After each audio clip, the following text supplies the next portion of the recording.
நேயர்கள் அனைவருக்கும் வணக்கம். இது ஜெயா பிளஸின் ஏன் என்ற கேள்வி விவாத நிகழ்ச்சி. இன்று நாம் விவாதத்திற்கு தலைப்பாக எடுத்திருப்பது எதிர்க்கட்சியாக ஒரு நிலை, ஆளும் கட்சியானவுடன் அந்தர்பல்டி, அரசு ஊழியர் ஆசிரியர்களை ஏமாற்றும் விளம்பர அரசு. இந்த தலைப்பின் கீழ்தான் அடுத்த ஒரு மணி நேரங்கள் நாம் விவாதத்தை கொண்டு செல்ல இருக்கிறோம். இந்த தலைப்பை இன்று விவாதத்திற்கு கருப்பொருளாக எடுப்பதற்கான காரணம் என்பது சமீபத்தில் தமிழ்நாடு அரசு ஊழியர்கள் சங்கம் ஒரு அறிக்கை என்பதை வெளியிடுகிறார்கள். அந்த அறிக்கையில் எதிர்க்கட்சி தலைவராக இருந்தால் மட்டுமே அரசு ஊழியர்கள் ஆசிரியர்களை தமிழக முதல்வர் சந்தித்து பேசுவார் என்றால் 2026ஆம் ஆண்டு அதை பரிசளிக்க தயாராக இருக்கிறோம் என்று பகிரங்கமாக எச்சரிக்கையாகவே அறிவித்திருக்கிறார்கள். இதற்கான மையமாக புரிந்து கொள்ள முடிவது, ஆசிரியர்களையும் அரசு ஊழியர்களையும் அவர்கள் சார்ந்த கோரிக்கைகளுக்காக நேரில் அழைத்து பேசாவிட்டால் நிச்சயமாக திமுக 2026 சட்டமன்ற தேர்தலில் தோற்கடிக்கப்படும் என்பதுதான் அவர்களின் அர்த்தமாகவும் புரிந்து கொள்ள முடிகிறது. இன்று மட்டுமல்ல, திமுக 2021ஆம் ஆண்டு ஆட்சி பொறுப்பேற்றதிலிருந்தே அரசு ஊழியர்கள், அரசு சாரா ஊழியர்கள் பலரும் தொடர்ச்சியாக திமுக அரசுக்கு எதிராகவும் தங்களுடைய கோரிக்கைகளை திமுக அரசு செவிசாய்க்க மறுக்கிறது என தெரிவித்தும் தமிழ்நாடு முழுவதுமே தொடர் போராட்டங்களை முன்னெடுத்து வருகிறார்கள். அதன் ஒரு பகுதியாக தான் இன்று இந்த அறிக்கையும் வந்திருக்கக்கூடிய நிலையில் இது குறித்தெல்லாம் நாம் விவாதத்தை நகர்த்த இருக்கிறோம். முன்னதாக விருந்தினர்களை அறிமுகப்படுத்தி விடலாம். பத்திரிகையாளர் ராமன் மற்றும் பொருளாதார நிபுணர் சுப்பிரமணியன், உங்கள் இருவரையுமே நான் நிகழ்ச்சிக்கு வரவேற்கிறேன். தமிழ்நாடு அரசு ஊழியர் சங்கத்தினுடைய முன்னாள் பொருளாளர் வெங்கடேசன், உங்களையும் நான் நிகழ்ச்சிக்கு வரவேற்கிறேன். நம்மோடு இணைய வழியில் இணைய இருக்கிறார் பகுதி நேர ஆசிரியர் சங்கத்தினுடைய ஒருங்கிணைப்பாளர் செந்தில்குமார். அவரும் இன்னும் சற்று நேரத்தில் நம்மோடு இணைவார். முன்னதாக விருந்தினர்களிடம் செல்லலாம். வெங்கடேசன், உங்கள்கிட்ட இருந்து இந்த விவாதத்தை தொடங்கலாம்னு நினைக்கிறேன். நேற்றைய முன்தினம் தான் அந்த அறிக்கை வெளியாகி இருக்கு. திடீர்னு இந்த அறிக்கையை வெளியிடுவதற்கான காரணம் என்ன? திடீர்னு ஒன்று இந்த அறிக்கையை நாங்கள் வெளியிடலை. ஏற்கனவே பல முறை அரசாங்கத்திடம் தமிழ்நாடு அரசு ஊழியர்கள் சங்கத்தின் சார்பாக தொடர்ச்சியான போராட்டங்களை நாங்கள் நடத்தி வந்துருக்கோம். கிட்டத்தட்ட ஒரு 20க்கும் மேற்பட்ட போராட்டம். இதே ஜெயா ப்ளஸ் டிவியில் போன 17/8/2023 சென்னையில் ஒரு 78 மணி நேரம் உண்ணாவிரத போராட்டத்தை நடத்தும் பொழுது இதே ஜெயா ப்ளஸில் இதே மாதிரி ஒரு நிகழ்ச்சியில் நான் பங்கேற்றேன். நான் தொடர்ச்சியாக கோரிக்கைகளை கடந்த 3ஆம் தேதி கூட, அக்டோபர் மாதம் 3ஆம் தேதி அன்றைக்கு கூட தமிழகத்தினுடைய தலைமைச் செயலாளர்கள் கூப்பிட்டு பேசினார்கள். நாங்கள் எங்களுக்கு கோரிக்கையை அவரிடம் சொன்னோம். சொல்லும் பொழுது அவர் என்ன சொல்கிறாரு அப்படின்னா, நிதி என்பது சுத்தமாக இல்லை, நிதி இல்லை, நிதி இருக்கும்பொழுது தான் நாங்கள் கொடுக்க முடியும், ஒன்றிய அரசு எங்களுக்கு கொடுக்கவில்லை அப்படின்னு ஒன்றிய அரசு மேலே சொல்கிறாங்க. அது நிஜமாக கூட இருக்கலாம், அதை பற்றி ஒன்றும் இல்லை.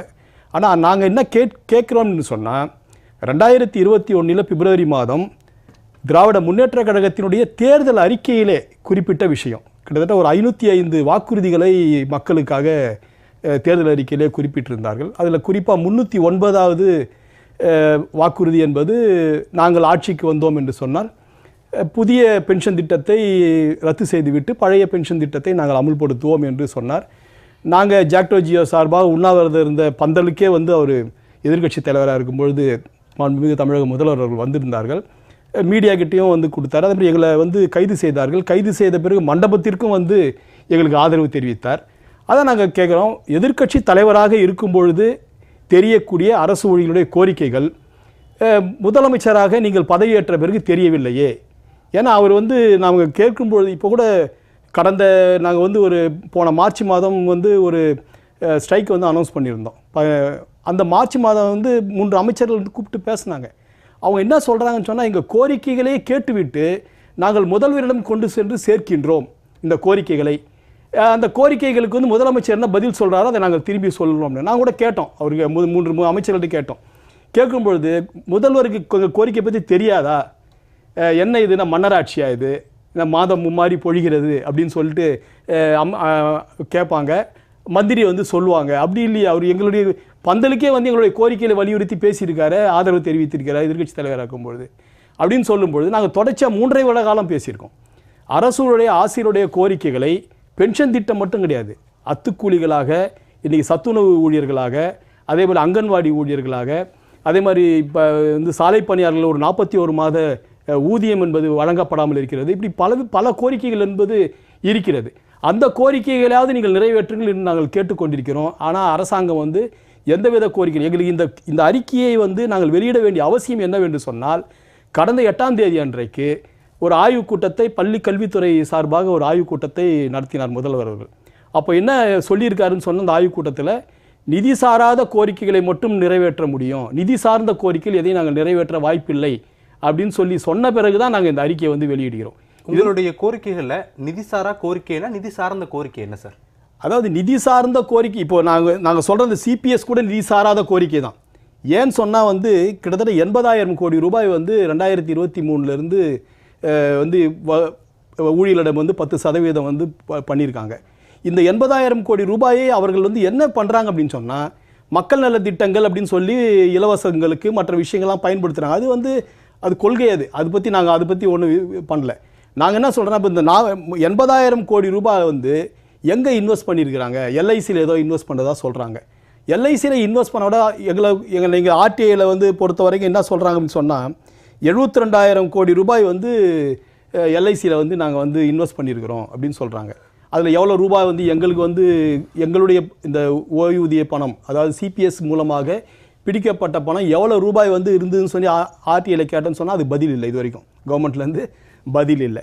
நாங்கள் என்ன கேட்குறோன்னு சொன்னால், நீங்கள் வந்து பண்ணுங்கள், ஏதோ வேணால் செய்யுங்க, ஆனால் வந்து அந்த கிட்டத்தட்ட ஒரு பாதி 40,000 கோடி ரூபாய் வருது. அந்த 40,000 கோடி ரூபாய் வந்து நீங்கள் வந்து இப்போ மற்ற அரசாங்கங்கள் இருக்குது, சிபிஎஸ்ஐ வந்து அமுல்படுத்தக்கூடிய மாநிலங்கள் அரசாங்கம் வந்து என்ன பண்ணுறாங்கன்னா, இந்த தொகை வந்து அந்த பிஎஃப்ஆர்டி என்று சொல்லக்கூடிய ஒழுங்குமுறை ஓய்வூதிய ஒழுங்குமுறை ஆணையத்திடம் ஒப்படைத்து விடுகிறார்கள். அவங்க வந்து கொடுக்கணும். இது இங்கே தமிழ்நாடு கவர்மெண்ட்டுக்கு அந்த இஷ்யூ கூட கிடையாது. தமிழ்நாடு கவர்மெண்ட்டு இவங்களே தான் செலவு பண்ணுறாங்க, இவங்களே தான் வச்சுட்டு இருக்கிறாங்க. இந்த சிபிஎஸ் என்பது இந்திய லெவலில் எங்கேயுமே இந்த சிபிஎஸ் திட்டம் கிடையாது. மற்ற மாநிலங்களில் என்பிஎஸ் இருக்கிறது. இப்போ புதுசாக வந்து ஒருங்கிணைந்த மத்திய அரசு வந்து ஒருங்கிணைந்த ஓய்வூதிய முறை என்பது கொண்டு வந்திருக்கிறாங்க. இப்போ அது அந்த இஷ்யூ கூட வந்து மாநிலத்துக்கு கிடையாது. ஒன் ஃபைன் மார்னிங் வந்து இந்த 40,000 கோடி ரூபாவும் நீங்கள் வந்து எங்கேயும் இன்வெஸ்ட் பண்ண வேண்டியதில்லை, எதுவுமே பண்ண வேண்டியதில்லை, நேரடியாக வந்து உங்களுடைய நலத்திட்டங்களுக்கு பயன்படுத்தலாம் அப்படின்னு நாங்கள், நிதி சாராத கொள்கை தான் இது, நிதி சார்ந்த கொள்கை கிடையாது அப்படின்னு நாங்கள் வந்து சொல்கிறோம். மற்ற விஷயங்களை பொறுத்த வரைக்கும் வந்து சரண்டரை வந்து நீங்கள் வந்து கொடுங்க அப்படின்னு கேட்குறோம். ஏன்னா கொரோனா பீரியடில் முடக்கினாங்க சரண்டரை வந்து. நாங்கள் வந்து பல ஆண்டுகளாக அது போராடி பெற்ற உரிமை, அது எந்த அரசாங்கமும் தானாக கொடுக்கல, போராடி பெற்ற உரிமை. அதில் வந்து சரண்டரை வந்து ஒரு 15 நாள் நாங்கள் வந்து மாதம் வந்து நாங்கள் வந்து கொடுத்தோம் சொன்னால் அது வந்து கொடுக்கும். எங்களுடைய குழந்தைகளுடைய பள்ளி செலவுக்கு மற்ற விஷயங்களுக்கு நாங்கள் கடந்த காலத்தில் பயன்படுத்தியிருந்தோம். கொரோனாவை காரணம் காட்டி அதை நிறுத்தினார்கள். ஆனால் பின்பு வந்து கொரோனா சரியான பிறகும் அதை கொடுக்க மறுக்கிறார்கள் என்பது தான் வந்து இப்போ எங்களுடைய வந்து கோரிக்கை என்பது. அப்போ அது மாதிரி நிதி சார்ந்த கோரிக்கைகள் இருக்குது. ஆனால் நிதி சார்ந்த கோரிக்கைகளை நாங்கள் செய்ய முடியாதுன்னு சொல்லும் பொழுது பல திட்டங்களையும் பல விஷயங்களையும் வந்து செஞ்சிட்டு இருக்காங்க. இப்போ எங்களுக்கு வந்து ஊதியம் வந்து நாங்கள் கொடுக்க முடியாது, நாங்கள் சொல்லக்கூடிய நிதி சார்ந்த கோரிக்கைகளை செய்ய முடியாதுன்னு சொன்னால், அப்போ அமைச்சர்களோ அல்லது எம்எல்ஏ வந்து ஒரு 30 அதாவது ஒரே ஒரு நாள் பதவி ஏற்று விட்டார்னு சொன்னால் ஒரு எம்எல்ஏ, ஒரு சட்டமன்ற உறுப்பினர், அவருக்கு 30,000 ரூபாய் வந்து ஓய்வூதியம் கொடுக்குறாங்க. ஒரே ஒரு நாள் இருந்தால் போதும், அதுக்கப்புறம் தேவையில்லை. அவர் வந்து இறக்குற வரைக்கும் வந்து அவர் ஓய்வூதியம் கொடுக்குறாங்க. அப்போ இந்த மாதிரியான ஒரு சிஸ்டத்தில் இந்த கிட்டத்தட்ட 30 வருஷம் 35 வருஷம் வேலை செய்யக்கூடியவர்கள், இது வரைக்கும் ஓய்வு பெற்றவர்கள் மட்டுமே வந்து 38,129 பேர் வந்து ஓய்வு பெற்றிருக்கிறாங்க. இது வரைக்கும் ஓய்வு பெற்றது, இந்த புதிய ஓய்வு திட்டத்தின் கீழ் ஓய்வு பெற்றவர்கள் பென்ஷன் வாங்காமல் ஓய்வு பெற்றிருக்கிறாங்க. கிட்டத்தட்ட வந்து 7,726 பேர் வந்து இறந்து போயிருக்காங்க. இப்போ இவங்களை வந்து குடும்ப பென்ஷனும் கிடையாது, ஒன்றும் கிடையாது. உதாரணத்துக்கு ஜூனியர் விடலில் வந்து ஒரு விஷயம், திண்டுக்கல் மாவட்டத்தில் வந்து ஒரு ஆசிரியராக பணியாற்றிய வந்து 100 நாள் வேலை திட்டத்தில் வேலை செய்கிறாங்கன்னு சொல்லி ஜூனியர் விடலில் எழுதியிருந்தாங்க, பேட்டி கண்டு எழுதியிருந்தாங்க.